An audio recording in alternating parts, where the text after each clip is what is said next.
Alright guys, it's time for another one of my crazy ideas. If you're new here, welcome. I paint weird things. If you are not new here and you've been watching for a while, first of all, thank you for sticking around. I appreciate it. I'm glad you're here. Second, strap in because I got another doozy for you guys today. I know you're all very, very surprised. All 9 of you that watch these videos, that is. Look, sometimes you just have an idea. Well, at least sometimes I have an idea and I like it so much and it makes me chuckle every time I think about it. And so I know that that has to be an idea to paint. So here it is, guys. We've got a pelican with a frog bathing in its mouth. Look, don't bother to ask me why. I don't know why. I can't explain it. These things just, they grow in my brain and my brain is weird. Help me, it's weird in here. I don't know how to fix it, but luckily I can paint. And so I fix the ideas by getting them out of my head and putting them on canvas for all of you to see. So you're welcome for that. I do want to point out, however, that it does take me a while to build up to these ideas. I had this idea for this pelican a while back and I was nervous to paint it because I was like, this is weird, right? I mean, this is weird. Slightly uncomfortable, the idea of a frog bathing in the mouth of a bird. I get that that's weird and bizarre and can be sinister if you look at it that way. But I wanted to do it. It sounded funny to me. I mean, come on. These birds, their mouths are basically begging to be bathtubs. Anyway, I do have to kind of build myself up to these ideas because, again, guys, it's weird. But you know what? It makes me really happy and it cracks me up. And I have found over the years I can't really paint something that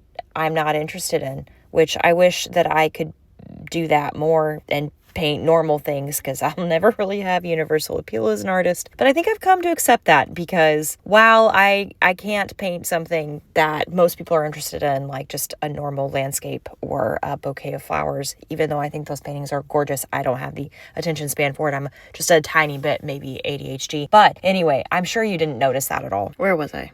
Oh, right. Even though I can't paint something that has universal appeal, like a landscape or a bouquet of flowers or something beautiful and universally loved and accepted, if you add a touch of whimsy to it or a little bit of imagination or a little bit of the bizarre, these ideas, they haunt me and I can't let them go until I have to paint them. And you know what? I have yet to regret painting one of the weird ones. The process is fun, and then when it's hanging on the wall, every time I walk by it, I snort laugh. So that just makes it even better. Besides, if I didn't paint these, I think they would just haunt my nightmares and I wouldn't be able to let the idea go and I would obsess about it a little bit too much, and nobody really needs that in my life. Am I weird? Yes, maybe. But you know what? I like to think of it as bizarrely quirky instead. It just makes me feel a little bit better about myself. Anyway, this is how this bizarre idea turned out. Here's my frog with the pelican and his rubber ducky. Before you go asking, yes, they have names and there is a story behind this, but I'm afraid you're gonna have to wait until the next video to find all of that detail out. Everyone loves a good cliffhanger. Okay, bye.